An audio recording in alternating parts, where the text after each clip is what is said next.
Well, I wasn't going to do it this morning, but let's do some Campfire Gourmet action. Already got some Hatch green chili bacon cooked over the campfire.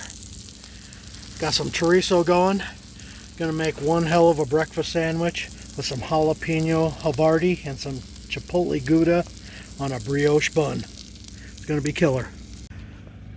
The makings of the sandwich: the avocado crema, little mayo, little sour cream, about 8 different spices. Got your jalapeno Havarti, 3 cheese, boar's head pepper jack, and the Chipotle Gouda. About to make shit good. Breakfast sandwich assembly about to happen. Got that perfectly fried sunny side up, little steak seasoning, avocado crema on the top brioche, chorizo, green Hatch Chile-rubbed bacon, cheeses,